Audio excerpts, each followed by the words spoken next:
Betrayal is one of those experiences that cuts deeper than most. It's not just the act itself that hurts, it's the source. Betrayal doesn't come from strangers, it comes from the people we trust, the ones we've opened our hearts to, the ones we've stood by. And when they turn against us, it feels like the ground beneath us shifts, like we've lost our footing. It leaves us asking questions. Why would they do this? How could they? What did I do to deserve it? If you've ever been betrayed, you know the pain is more than just emotional. It touches every part of your being. It makes you question your relationships, your decisions, even your worth. But let me remind you of something important. Betrayal is not a reflection of your value. It's a reflection of the one who betrayed you. It's their choice, their flaw, their failing, not yours. Still, that doesn't make it hurt any less, does it? It's hard to think about anything else when betrayal strikes. It consumes your thoughts, interrupts your peace, and makes you replay moments in your mind, wondering where it all went wrong. But here's what I want you to understand. As painful as betrayal is, it's not unique to you. Everyone at some point will experience it. It's a universal part of the human experience. Even the greatest figures in history and faith have faced it. Think about Jesus.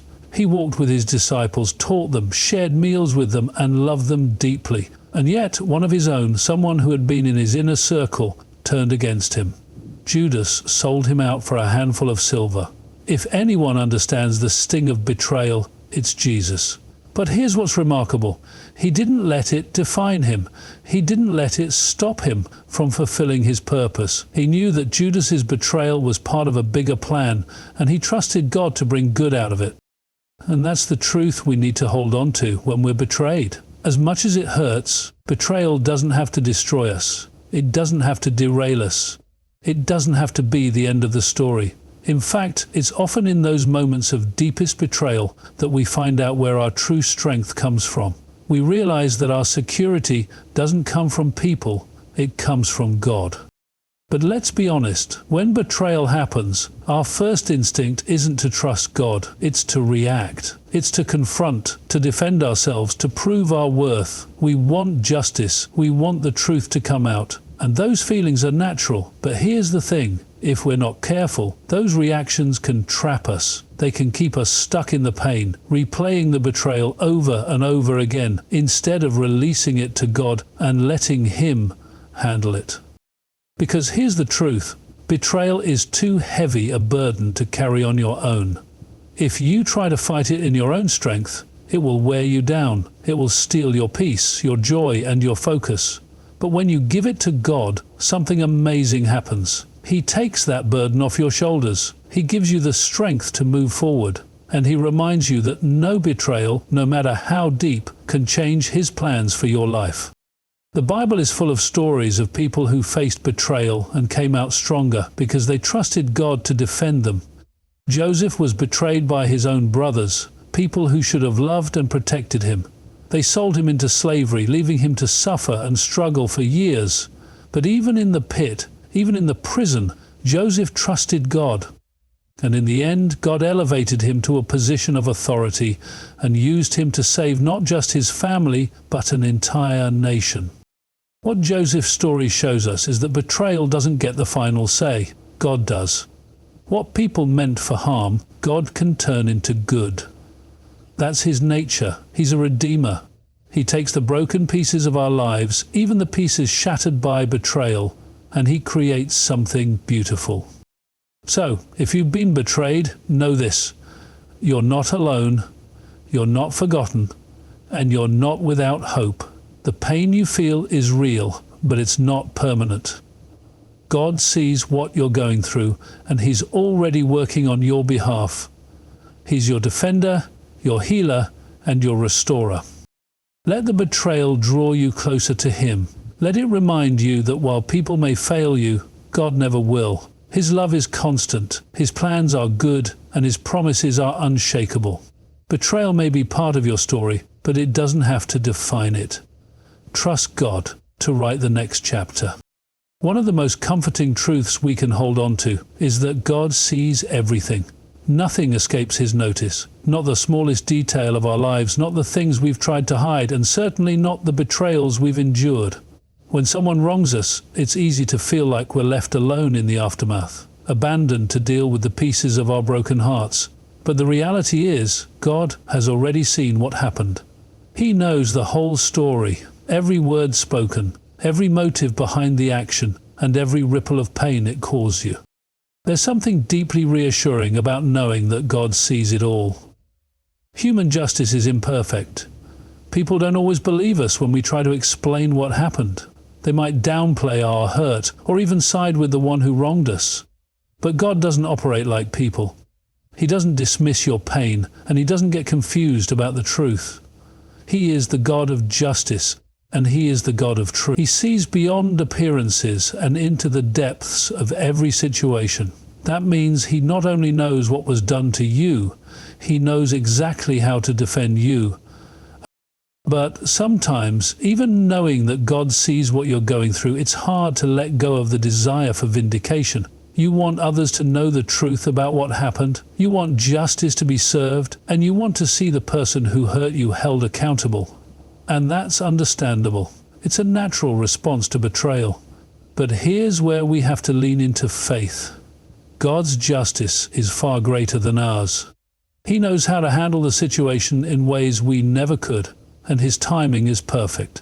When God says, "Vengeance is mine, I will repay," He's not asking us to sit back and do nothing because He's indifferent. He's telling us to trust Him because He knows exactly what needs to be done.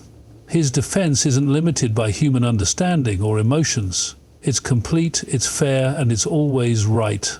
When we try to take justice into our own hands, we often make things worse. We act out of anger or frustration, and instead of finding peace, we end up stuck in a cycle of bitterness. But when we release the situation to God, we're free to focus on healing and moving forward, knowing that He will take care of what needs to be done. Think about David in the Bible. He was betrayed by King Saul, a man he had served faithfully. Saul became jealous of David and tried to kill him, forcing David to live as a fugitive. David had multiple opportunities to strike back and take revenge, but he didn't. He chose to trust God to defend him, even when it seemed like justice was taking too long. And God did defend David. He removed Saul from the throne in His timing, and He elevated David to the position he was destined for. David didn't have to fight for himself because God was already fighting for him. That same God is fighting for you. He hasn't turned a blind eye to your pain, and He hasn't forgotten you. He sees the sleepless nights, the tears you've cried, and the weight you've been carrying. He knows the truth of your situation better than anyone else ever could, and He's not going to leave you alone in it. He is your advocate, your protector, and your defender. It's important to remember that God's defense doesn't always look the way we expect it to. Sometimes it's not about exposing the person who betrayed you or delivering immediate justice. Sometimes His defense is about protecting your heart, giving you peace that surpasses understanding, and leading you into a better future. He's not just interested in resolving the situation, He's interested in restoring you, and that restoration is something no betrayal can take away from you. So when you feel unseen, when you feel like the betrayal has left you abandoned, remember this: God is watching over you. He's not distant or detached. He's right there with you, walking through the pain, carrying you when you're too tired to stand, and reminding you that you are never alone. His defense is sure, His justice is perfect, and His love for you is unshakable. Rest in that truth and let Him take care of the rest. When betrayal happens, our natural reaction is to fight back. We want to defend ourselves, prove our innocence, and make sure everyone knows the truth. We feel this overwhelming need to retaliate, to get even, or to ensure that the person who hurt us experiences the same pain we're going through. But here's the hard truth. As satisfying as retaliation might seem in the moment, it doesn't bring lasting peace. It doesn't heal the wound, and it certainly doesn't repair the broken pieces of our hearts. Instead, God calls us to trust Him to be our defender. It's not an easy thing to do, is it? Everything in us wants to take control of the situation, to do something, anything, to make things right. But trusting God to defend us requires a different kind of strength. It's not the strength to fight. It's the strength to be still. It's the strength to believe that God's justice is far greater than anything we could achieve on our own. And it's the strength to hand over the situation to Him, knowing He will handle it perfectly. When you've been wronged, it can feel like you're standing in the middle of a battlefield, surrounded by accusations, lies, and pain. You might feel like you're outnumbered, like the odds are stacked against you. But that's when you need to remember who's fighting for you. You're not alone on that battlefield. God is with you, and His power is unmatched. He sees the whole picture, and He knows exactly what needs to be done. He doesn't just fight for you, He fights with you, ensuring that no weapon formed against you will prosper. We see this truth time and time again in Scripture. Think about Moses and the Israelites standing at the edge of the Red Sea, with Pharaoh's army closing in behind them. They were trapped with nowhere to go and no way to defend themselves. Fear must have gripped their hearts as they realized the situation was completely out of their control. But Moses, guided by God, said something powerful. "The Lord will fight for you, you need only to be still." And what happened next? God parted the sea, made a way where there was no way, and destroyed the enemy that had been pursuing them. That's the kind of defense God offers. It's not limited by human understanding or resources, it's supernatural, it's complete. And it's exactly what we need when betrayal leaves us feeling helpless. But trusting God to fight for us requires surrender. It requires letting go of our need to control the situation and allowing God to take the lead. That doesn't mean we sit back and do nothing. It means we focus on staying faithful, keeping our hearts pure, and letting God handle the battle. It's easy to think that if we don't fight back, people will get away with what they've done to us. But let me tell you, no one gets away with anything when God is involved. He sees every injustice, and He ensures that the scales are balanced in His perfect timing. His justice might not look like what we expect, and it might not come as quickly as we'd like, but it is always right. And more than that, His justice restores. It doesn't just deal with the wrong, it brings healing to the person who was wronged. Think about Jesus on the cross. Betrayed, mocked, and abandoned. He had every reason to fight back. But instead of retaliating, He surrendered to God's plan. He trusted the Father to handle the situation, even when it meant enduring unimaginable pain. And because of His trust, that moment of betrayal and suffering became the very thing that brought salvation to the world. What looked like a defeat was actually a victory because Jesus trusted God to defend Him in a way no one else could. When you trust God to be your defender, you're not choosing weakness, you're choosing wisdom. You're choosing to rely on the one who knows the truth, who sees every angle, and who has the power to bring justice in ways you never could. It's not about letting people walk all over you. It's about refusing to let betrayal steal your peace and your focus. It's about rising above the situation and allowing God to handle what you cannot. So, when you feel the urge to retaliate, remember this: God's defense is greater than anything you could accomplish on your own. His justice is perfect, and His timing is flawless. Trust Him to fight for you, and you will find that His victory is far sweeter than anything you could have achieved by fighting in your own strength. Leave the battle in His hands, and watch how He turns your pain into triumph. Betrayal doesn't just wound our hearts, it challenges our sense of identity. It whispers lies into our minds, trying to convince us that we weren't enough, that somehow we deserved what happened. It's in moments like these that we must remind ourselves of the truth, who we are in God's eyes. Betrayal might aim to strip away our confidence and worth, but it doesn't have the power to redefine us. Only God has that power, and what He says about us never changes. You see, when someone betrays you, it's easy to let their actions shape how you view yourself. You start to wonder if you weren't a good enough friend, partner, or colleague. You question if you did something wrong to deserve such treatment. But betrayal says far more about the betrayer than it does about you. Their choices, their lack of loyalty, and their dishonesty are a reflection of their character, not yours. Your worth doesn't diminish because someone else failed to honor it. This is where we need to turn to God and anchor ourselves in what He says about us. His word is full of reminders that we are loved, valued, and chosen. Betrayal might make you feel rejected, but God says you are accepted. It might make you feel abandoned, but God says He will never leave you or forsake you. When people fail us, it's a chance to lean deeper into God's truth and let Him remind us of who we really are. Think about David again. Before he became king, he was betrayed and hunted by someone he had been loyal to, Saul. David had every reason to feel rejected, forgotten, and devalued. He could have let Saul's actions convince him that he wasn't worthy of the calling God had placed on his life. But David didn't allow betrayal to define him. Instead, he turned to God, pouring out his heart in the Psalms and reaffirming his identity as a child of the Almighty. David didn't let the betrayal of a man erase the truth of what God had spoken over him. We need to do the same. Betrayal will try to steal your identity, but God will defend it. He will remind you of your purpose, your value, and your calling. He will show you that no betrayal, no matter how painful, has the power to derail His plans for your life. What people meant for harm, God can turn for good. That's His promise. He doesn't just heal the wounds of betrayal. He uses them to strengthen us and prepare us for greater things. When we stay rooted in our identity in Christ, betrayal loses its power to shake us. It might hurt, but it can't uproot us. We stand firm, knowing that our worth isn't tied to how others treat us, but to how God sees us. And He sees us as His beloved, His masterpiece, created for good works that He prepared in advance for us to do. That truth is unshakable, no matter what others do or say.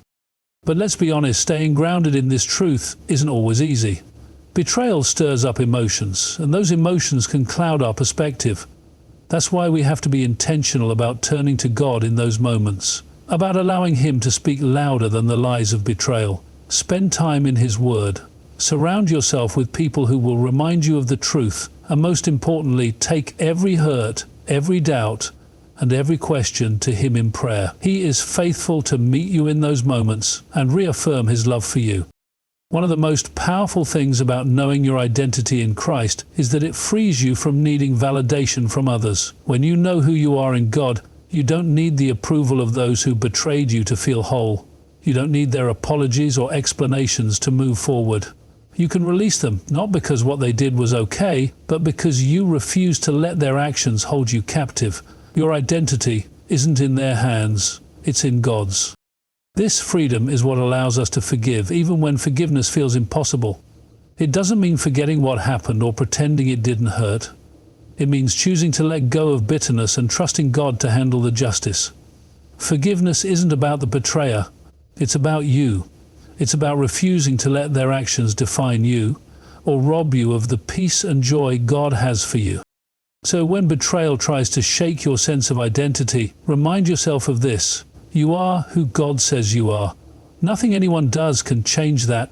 You are loved, chosen, and valuable, not because of what others say or do, but because God created you and calls you His own. Stand firm in that truth and let God restore what betrayal tried to take away. When betrayal strikes, one of the hardest things to do is to keep moving forward. It can feel like the weight of what happened is too much to bear, like the pain and disappointment have put your life on pause. You may find yourself replaying the events in your mind, wondering where things went wrong, or questioning how someone you trusted could turn against you. But even in the midst of that pain, God calls us to keep moving forward, not because the betrayal didn't matter, but because He has something greater ahead. The enemy loves to use betrayal to keep us stuck. He wants us to stay in a place of anger, bitterness, and self-doubt. He knows that if we dwell on the betrayal long enough, we might lose sight of the purpose and destiny God has for us. But God doesn't want us to remain trapped in the past. He doesn't want us to let the actions of others define the direction of our lives. Instead, He invites us to lift our eyes and trust that He is working all things together for our good. Moving forward doesn't mean forgetting what happened. It doesn't mean pretending it didn't hurt or acting like it didn't affect you. What it means is choosing to not let the betrayal have the final say in your story. It means trusting that God is bigger than what happened to you, that He is able to take even the most painful moments and use them for His glory and your growth. It means believing that the plans He has for you are still intact, no matter what someone else tried to do to derail them. Think about Joseph.